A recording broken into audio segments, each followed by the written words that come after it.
usually rains when we do these things. Yeah, that's why we call it the porch, because when you're under a porch, at least you're kind of dry. Which is a story about owning an older house. You're kind of okay. You're never completely okay because it's an old house. Anything can happen. Floor could collapse. Well, this week I know we wanted to talk about this amazing trip you took across country, yeah. and you did not drive across country. You did not take a train across country. Did not. I did not take a train. I did not ride. I did ride in the rain. No, I rode a bicycle across America. I was much younger then. I had this notion to do it before I turned 30. Had a crappy boss. I was living with Jim, and just got this notion that I needed the summer off to avoid a really lousy boss. And thought, well, man, if this is my life, working for lousy bosses, I want one more summer in the sun. So I quit everything, planned it at a coffee shop every Saturday. Before there was the internet, you had these things called pencils and road maps. And I had this idea to start in California, link as many of the national parks and friends up as I could, which meant it was not going to be a straight line. And 103 days, I left on May 1st, 1994. Not 1994. Well, and we had our goodbye Wendy's buffet. It was actually Pizza Hut, Jim. It was Pizza Hut, pizza buffet, unlimited pizza. We went wild. Many pieces as you can eat. We went downtown. I think we sent the bike ahead. From memory serves, I mailed the bike a few days earlier. To Rich? Yeah, to Rich. To I my might brother? have been there. I'm not exactly sure what happened. It's foggy. But anyway, yeah, I got on the train. It was around 3 o'clock on a Wednesday afternoon. Got to California about noon on Friday. Put the bike together to realize I was missing the bolts that actually bolted the wheels onto the bike. They're very special, very customized. And of course, I did what everybody does with very valuable parts. I just used masking tape and taped them to the frame of the bike. What could possibly go wrong? Yeah, I'm missing. I think I had one bolt. I had one as a demo, and then the other 3 are missing. Oh, jeez. So the options were to wait in California for like a week to get those bolts, or something else had to be done. So Jim's twin brother, Rich, just said, don't worry, man, it'll always work out. So, and I'm like, these things were made in California. So I thought, well, and we go to the bunch of bike shops. Nobody's got them because it's a very customized bike wheel, very custom. $160 for these hubs. And the guy just said, great comment, though. The guy goes, well, man, this Phil Wood stuff, it's made in America, man. So if it's American thread, what you need is an airline parts store. And I'm like, well, why don't we just make it a space shuttle store? Because we don't have one of those either. He goes, no, man, right across the street here, there's airline parts. Just go over there and see what they have. So literally, I had the wheel with me. We went to the airline parts store, and like 20 minutes and like $2.87 later, I had like 10 bolts to bolt I had all these spares and everything that you need. It was American thread, and that's what airline parts are made. They're American thread. They're not Japanese thread, not metric. They are U.S. thread, and that was the solution. Go to an airline parts store, pay $2, and they had all the bolts I ever could want to hold those wheels on. It was amazing. And then I left like the next day on the trip because the wheels would stick on the bike now. Time to go. And so your first leg was through the... did you go along the coast at all, or you just headed west? No. I east? started at Santa Monica Pier, went through the San Bernardino Valley. I think I followed the parade route. Yeah, hang on. We got to... Oh, this is going to be a slow one. You're going to love this, folks. All right, we're going to pause and come back as soon as the train comes through here. Yeah, there we go. We come back after the train. All right, for you listening and watching, it's been absolutely no time at all. For us, we've just watched a freight train. It is like a snap of the fingers, like a Thanos snap, and all right, half the world is dead. All right. So Santa Monica Pier, and then went out. I think it was third day. I had 7 flats the first day. Really, I was out of my mind. And then wait, yes. 7 flats? Yeah, 7. Because apparently, unbeknownst to me, the conditions in California produce some sort of a needle-like plant. I don't know what it was, cactus or what, but there are these thin needle-like projections on the road from plants. We don't have them here in the Midwest, so they went right through the tube tire. So the first, that guy is so cool. Anyway, so the first time I ran into a cyclist, he says, just needs a spaceship. Yeah, so he goes, the first time I ran into a cyclist, he goes, well, you got these, these tire guards, don't you? No, what are those? We don't have those in the, oh yeah, you're going to need those here because they go right through the tube. I'm like, oh, thank you. Stopped at a bike shop. They're like plastic liners that go around the rim inside the tube. Totally fixed the flat problem within a day, but I didn't know. And then so I just remember third day I'm in Joshua Tree. Got to Joshua Tree third day and get to this Del Taco, which is still there because I actually saw the Del Taco. I actually had dinner there again all these years later back in 2017. But anyway, sitting in this Del Taco, so happy because all I was going to do in the afternoon was go through Joshua Tree, hang out, rest, take a day off, and then I was going to take an entire day to start crossing the desert. And I looked at the map, the paper map, and the guy's like, I see towns every 30 miles. So I'm like, great. Yeah. Every 30 miles I get water. And the guy looks over and he goes, oh no, senor, those towns don't exist. Once you leave here, this is the last chance for water for over 100 miles. And I'm like, what? What? Forget Joshua Tree, forget everything. I just took a nap behind the Del Taco, and at 5 o'clock at night, I lashed 5 50-ounce bottles of water on the back of all the other stuff I had and headed out into the desert. And I made it 40 miles, something like that, the first night. So all I had to do was 60 miles in the morning, but I started at like 4 or 5 in the morning. I only had like 3 hours of sleep. But I got there. I was done by 10:30 in the morning. I'd ridden 110 miles to the Arizona border overnight, essentially. And there are people actually living under the ground out past Joshua Tree. They put mobile homes in under the sand, and they come out at night. There's little bars out there in the desert.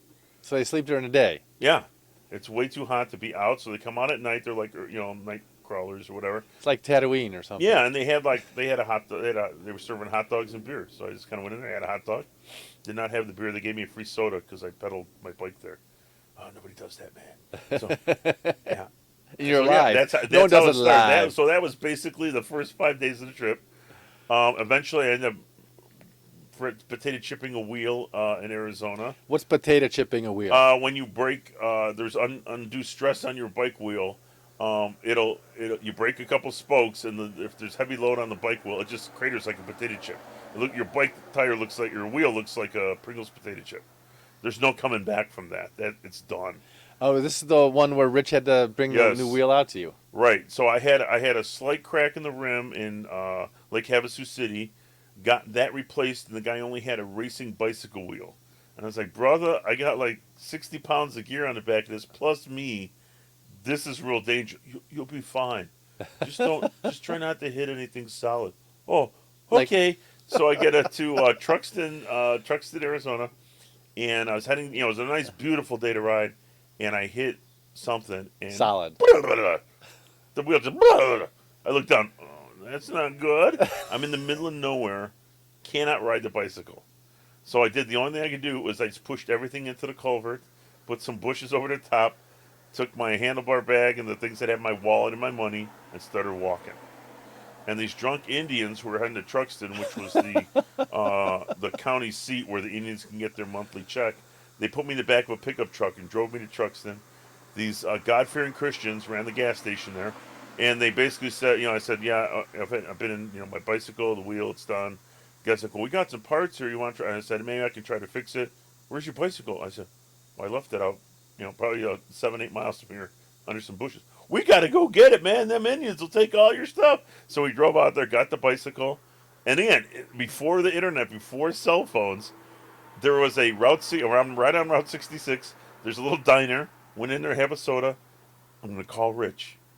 And Rich was going to meet me at the Grand Canyon. And I just catch him before he's going to leave. I'm still at home. Again, if he'd have left that house, I don't know what would have happened. He would have driven all the way to the Grand Canyon and missed me. I caught him by 10 minutes before he was going to leave. He said, Rich, oh my God, the bike rim. You got to get me in Truxton. So I'll be there. See you tonight. So I just hung out in Truxton, did my laundry, got everything all tidied up. And about 11, 12 o'clock at night, the people closed the gas station. They let me lay on the couch inside the gas station. Just pull the door closed behind you. And Rich came. We loaded up my bike, all my crud, and just pulled the door behind me, locked it up, and we drove to the Grand Canyon. And then while Rich and I were hiking the Grand Canyon, we had the bicycle into Williams, and the guy there had a reference for a real bike shop.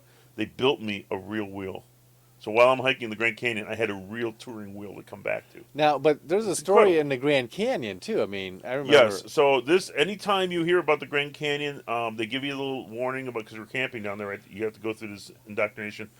There are 7 rescues a day at the Grand Canyon, and 7 people die a year at the Grand Canyon Right. from being exposed to the elements. Rich and I look at this. There's a nice poster. Guys like drinking water. Like, look at him, and they go, "Yeah, he's dead 2 hours later. He had already been exposed. His body was in shutdown. Didn't matter how much water he drank. Once you're past the point, Yeah. you're dead." That can't come on. That can't be. We go down that morning. We got our pass. We went down to the bottom of the Grand Canyon. We set up a camp. We're hiking out.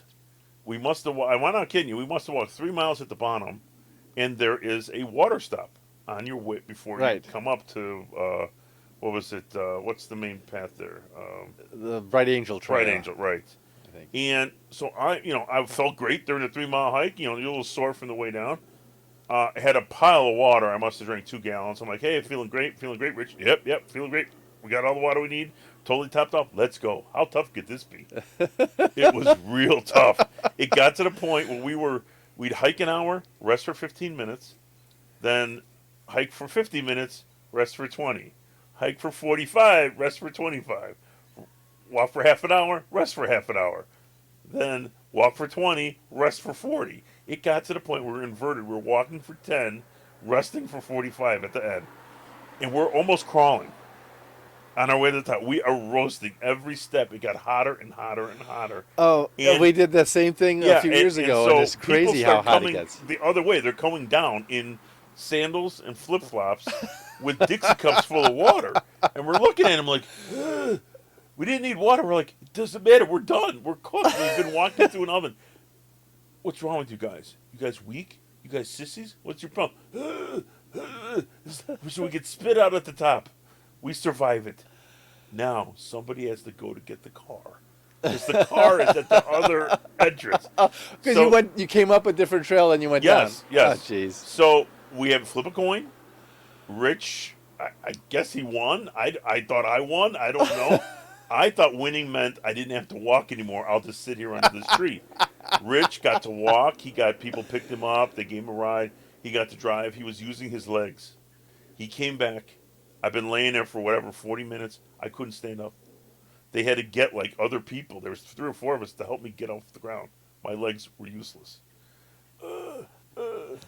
We're slogging through. Then we just got showers. We're kind of moving. We're both laying on the bed. If we don't go for dinner now, we'll never get off these beds. They're gonna have to call. So we go to the restaurant. Whatever is Rich very generous. Something paid for big steaks. We're having big steaks. Great time. Okay, now time to go to bed. Oh, we can't get up. Our legs totally locked. They had to call. They had to move the table out. Bring all these waiters to move our big round table out. And then they brought 4 or 5 guys to help each one of us stand up, so we could walk back to our rooms. We were that atrophied. Was the restaurant in the hotel? Yeah, it was right there in the lodge. So then the next day, Rich is driving back to California. He's done. Our adventure's over. Okay, Rich, yeah. Good seeing you. I'm kind of wobbling a little bit. Okay, I'll be fine. Just get me on the bike. I'll pedal slow. We do a bunch. Rich loads me up with a bunch of snack food and stuff. Then he takes off, and then I have to pedal out of there. So I don't know if you guys have ever been to Grand Canyon. When you're at Grand Canyon Lodge, the next stop on your way east is called Tovar. It is 8 miles away. It took me 2.5 hours. I could have walked, in a regular day, I could have walked to Tovar, pushing my bicycle Whoa. faster than me riding it. I got to Tovar. I'm like, I'm done. There's no way. I can't do any elevation game. I have no strength in my legs. So thankfully, because you're a bicycle rider, there's free camping. There's a hiker-biker site. So I just pushed the bike. I'm done. So Rich left at noon. It's now 2 p.m. I'm 8 miles down there. I'm done. I can't walk anymore. So then, by making dinner and kind of slowly stretching, and then slowly getting just fluids like you wouldn't believe, and then the next day I could kind of ride, and it still was horrible. But then within 2 days I was totally fine. Yeah, well, and you were young, so your body could recover. I was young, and now I was just dead. They just You'd be find dead. the body. You just go, I'm dead then. Yeah. So Your that defibrillator would be that going was off like all, crazy and now. we did all that again. We started May 1st. This is middle of May, so I'm only in the 2 weeks on this 103 days across America. There was adventures in Yellowstone. There was hanging out with some Indians, and then I drove. So I got to Montana, saw my mom's friend, went across the plains in South Dakota, ended up riding the Mississippi down in New Orleans. My friend Dan met me in Memphis, and he rode with me for a week down in New Orleans. He left, and then I came up through Mississippi, Louisiana, Mississippi, Alabama, Georgia, North Carolina. Yeah, I don't think I got South Carolina. North Carolina, Tennessee, went through the Smokies, got on the Blue Ridge Parkway, kind of just zipped all the way to Delaware, Cape Henlopen, Delaware. So 6,000 miles, 10,000 kilometers, 103 nights. It is a modern U.S. record for Bohemians from Stickney. I am undefeated. And yes. I remember going to pick you up. Yes, and then Jim came in my Pontiac Le Mans with the car rack on the top. He had to drive this tiny car. Well, and I had to stop and sleep on the toll road, the turnpike, because there was no place to. Nowhere to stop, and people were pulling over all over the place. Back then, you could sleep on the turnpike; they didn't care. You can still sleep on the turnpike. Can you? I do it all the time. Jeez. I haven't been arrested for doing that. I'm sure they would dissuade you from. Here's a key tip, kids. And I get there, and you're on the coast. You're on the ocean. Right. And I'm going, who's this? Yeah. You had a beard, which you had when you left. I looked like literally like a homeless person who's been exposed the entire summer. Yeah. My skin was like leather because I was outside all the time. I was sleeping outside. I only maybe 3 nights was I actually inside. Your legs were like brown tree trunks. Oh yeah, they were. I was just in the best shape of my life, and it was wonderful. And then your resting pulse must have been 30. Yeah, NPR was, and they interviewed me. I did all the stuff, and then within 2 weeks, the fitness was gone. It just my life. So unless you keep cycling across America, yes, 12, unless you exercise 12 hours a day, that was a body I could not keep up. But.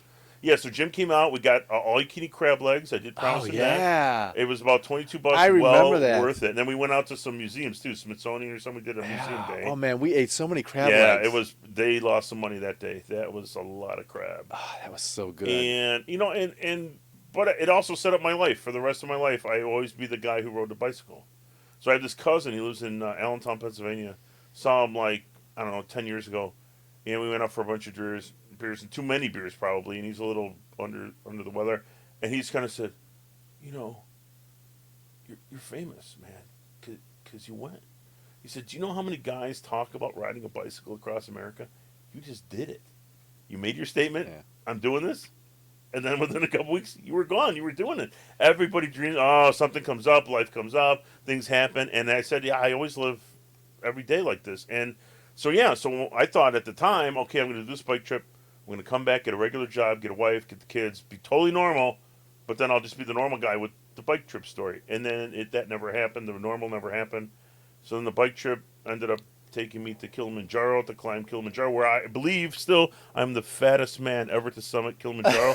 At 100, and I believe my number was 117 kilos. Nobody over 100 kilos makes it.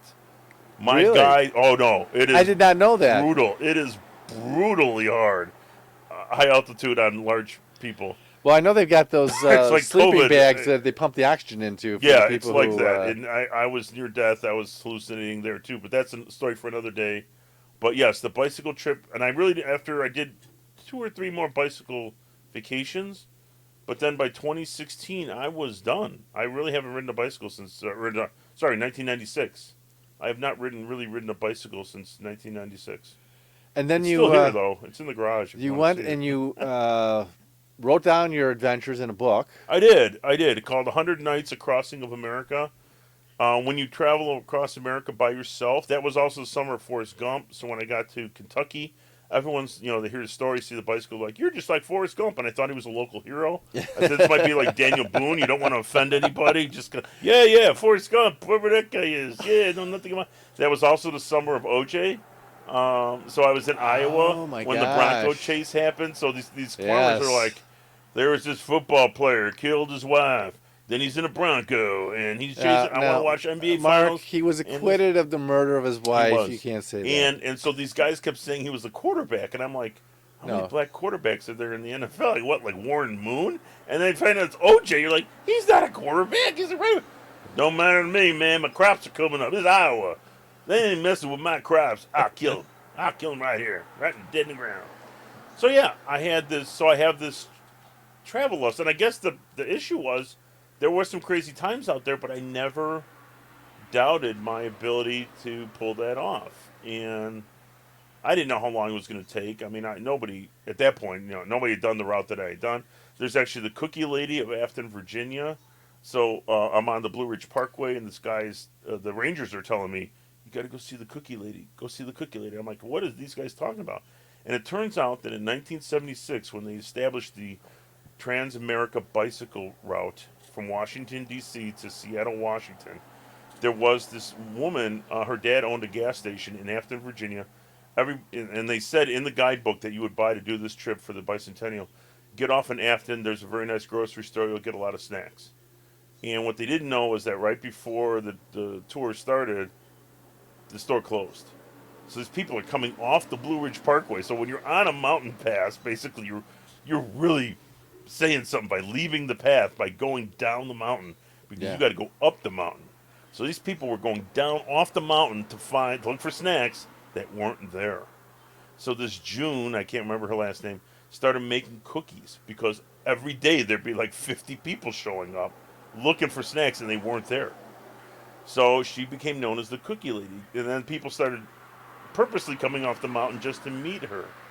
And so she ends up running, her uncle lived next door. When he died, she took over his house. And she made it like a halfway house for cross-country cyclists. So not only can you come down off the mountain, you could stay. You had a place to stay. So I, of course, came the other direction. So most of the people, when they're meeting June, had only done like 150 miles of their trip. Yeah. They had all the rest of the summer to go. I had, at that point, done 5,500 miles by the time I got to June. So I'm crying, she's crying. But this house was all full of postcards and journals and books of people who had done this trip to give people encouragement, like, you can make it. You're here, you're on the path, you can make it. You can go the next 5,000 miles or whatever the distance was, to give them encouragement. Well, I'd already done it. So I was like, well, yeah, I got 500 miles left. I got, no problem at all. But I got to stay the night and read the journals. And then it turns out she passed, and then I think it was the Boy Scouts actually took all that books and binders or whatever, and they make a presentation, and they drive it around, I guess, Virginia, showing the kindness of this woman and this Cookie Lady of Afton, Virginia. They do different things where they set up all the stuff so you can read my journal's in there now. I sent it to her while she was still around about how to travel across America on a bicycle. It was pretty cool. Wow. And then I met these guys on the Blue Ridge Parkway. They were from Cape Henlope in Delaware, which is where I was going to end my tour. So I'm like, Cape Henlope, and yeah, when I hit the water, you guys want to put me up? And they did. So I had their phone number, so I stopped after I hit the water, I stopped at a payphone call, and I'm like, yeah, I'm like 20 miles away. Come on over, we're having a cookout. So I rode my bicycle to these guys and got to sleep on their couch. And then the next day I started winding my way back across the Chesapeake, and my buddy came, picked me up on the... Dave? Yeah, my buddy Dave, not that Dave, another Dave, but he came and he picked me up on the other side of the Chesapeake Bay Bridge because he can't ride a bicycle across. Picked me up, drove me across, and then that's where I was, Jim. I was in Fairfax, Virginia when you picked me up. Yeah. After, I had such a tough time those 2 days I had to drive. I just, Oh, and then on the way back, remember we stopped in to see Carla's niece and nephew. They were in Kokomo, Indiana. I do not remember that. So we rolled up on they were homeschooled. The kids were homeschooled, and they, I've been sending them postcards from all across America, and they had a map where they put the pins, and I'm hearing, all the kids want to see you, blah, blah, blah. It's going to be great. And so a surprise visit, we just stopped on our way home. Ring the doorbell, ding dong. Who's the stranger at the door? Hey, kids, it's me. It's Mark, the bicycle guy. Oh my God. So kids are like, they show me the map. They have this little schoolroom in the basement. I do remember that. Yeah, it was pretty cool. And then we came home. Yeah. Yeah. 2 days, I think it was it? We had to stop somewhere. We didn't drive straight through. No, we had to have stopped somewhere, because I know we hit this antique mall in Richmond. Did we stay at a hotel, or we just sleep in your car? No, we would have stayed. No, I don't know. I just remember sleeping in your car. We were both pretty cheap. Oh, God, we were terribly cheap. I probably would have sprung for a room somewhere, but I'm trying to think of where that would have been.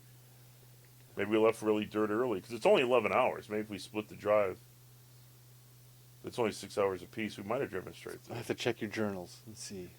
Yeah, I'll have to have my secretary look that up. So that's about what I know about traveling across America. I gave some tours and lectures when I got back, and then at the time, I'm carrying this manual camera shooting film, and I saw it slides because I had this idea there was going to be a big slideshow. And they gave that slideshow about 4 times, and then that was it. I think I still have the slides somewhere, but in carousels, a big carousel. And the thing is, now I look back. That's why the book is not one of my bestsellers. The photos are absolute crap in it. I was not a photographer then. I'm still not a photographer. I just have a much better eye for how to take a photo and a better camera. I don't think the camera has anything to do with it. I took great pictures in Africa. On 2002. That was a only film 8 camera? years later. It's not the camera. That was a manual camera. Yeah. Yeah, I was shooting wildlife with film cameras in Africa. It's the way to go. Oh, we're so spoiled now with digital cameras We are. and memory cards and thousands of pictures on there. We absolutely are. And but the other side of it is, think about how many more people are taking pictures than used to be. Oh, so it actually created a market for itself. They said there's I don't know how many hundreds of millions of photos posted on the internet every day. Oh yeah. Yeah, completely. Or billion. And if it costs you a penny, if it costs you, the consumer, a penny to create each one, you wouldn't do it. It's only because it's free. I would pay a penny per photo. I bet most people wouldn't. Because you think about your phone, how many millions, you take them, delete them, whatever. Or you keep them forever, right? Because there's no problem with storing forever. Yeah, you think about what the film and the processing used to be for a 24 roll of film. You'd end up spending about $10 bucks all total. Yeah, we have to buy it. Yeah, it was at least $5 for 24 rolls to buy it and develop it. And you would go to Walmart to get the discount on the 3 packs of film. Yeah. Yeah. And you'd try and figure out what to take a picture of because you only had 24 exposures on a roll. Sometimes you get 25. Sometimes they give you an extra picture in there. No, and that was it. You had that roll, and then you had when I went on to Africa, you had to figure out if you're on number 22 and you're going on a game shoot, you almost burned the last 3 just to put a fresh roll in. So what I ended up was with 2 cameras. So I had a backup in case something happened to the mothership. And so what would happen is when we went, I remember one time we were looking at short train park. that time. We're looking for a leopard, and so I had both cameras loaded, both cameras set up at the same focal point. I think one was a tripod and one I just set on the roof of the car, figuring if something happens with this one, I can blast it with the second one. And I was shooting with 2 cameras, basically one in each hand. I was like boom, boom, boom, boom, boom, because you couldn't. Because then they had not only had to shoot it, then you had to advance the film. Yeah. So now you just go boom, boom, boom. As long as your fingers doesn't atrophy, you can shoot 100 photos in a shot without cranking anything. I remember my grandfather had one of those motorized things, and he could just take the pictures. That was pretty fancy. Yeah, and the thing those cameras cost a mint. Oh yeah. Photography was never cheap. These filters, whatever, it was almost like a status thing. So that's why you really never saw poor people with a camera. There was a certain financial point. You could not be into photography. You did not have extra income. Yeah. You couldn't just be, I'll just take pictures of my neighbor. No, there was none of that. And if you were into photography, you had a darkroom. Oh yeah. You were doing your own prints. Right. You were a chemist. You were a botanist. You were everything. And so that's why when I look at some of my vintage photos, I have this photo shoot that looks like about an 8-year-old kid did. 8 to 10-year-old kid did this photo shoot of his town in Ohio. It's amazing to think, who developed these photos? Who paid for this camera? Was it mom and dad? They said, oh, look, Sonny, go out and enjoy yourself. Because he goes out and shoots crazy. He shoots 20 rolls of film. Who's paying for that, to get developed? And those early brownies, you actually sent the whole camera in. So when you sent it in, you didn't have a camera until they sent it back fully loaded with film. So it wasn't like, oh, no, I'll load this up myself. No, you won't. That's not how that works. The times they are changing, people. But if you have a chance to ride across America, I strongly suggest that it really solves a lot of your problems. You'll have a lot more problems than you ever thought you could possibly manage. And west to east is the way to go with the wind at your back? Watch your weather, people. Most weather fronts come from the west, moving towards the east. Yeah. That's called a tailwind on the bicycle. So everybody I met was going the other direction, complaining about headwinds. I'm like, you guys ever watch a weather report? How about when does it get warmer? Right? So I met these Germans in Yellowstone. They had started in March in Boston. It snowed 2 feet the first day they're on the bicycle trip. 2 feet of snow, and I'm like, you guys ever watch weather? I mean, it's Boston, it's March. What were you thinking? So this whole thing, and they end up with a rental car. They got in Milwaukee, and then they just basically drove this rental car to Yellowstone, and then they were hanging out for a couple weeks, and then they were going to start their bicycle trip from Seattle and try to go the other way. But I was like, what? Guys, just look at the weather, man. Tailwinds. It's really important out there. Yeah, especially when you're going in the mountains. I'm thinking that would have been very helpful. Oh, no, the flats. The mountains are not, you don't have any wind in the mountains. So the flats? It's the flats. And then, there's nothing like you to say, stop you. Like, out of the national parks, there's nothing between Montana and, like, Minnesota. It's flat. And knowing where your water is. Yes. Knowing where your water supply is. And that's crazy. Water. But the nice thing is, kids, here's your secret. Why do you do this? I was eating over 10,000 calories a day. Like, literally, I'd go to Wendy's salad bar and I could eat for 3 hours. Jeez. And you'd still lose weight. So that's the advantage of yes, you could go to McDonald's and go, I'll day. take it all. Give me one of everything. It'll be beautiful. Okay. Could eat it all. Well, we're going to go ahead and let the all right. band play us out. My pleasure.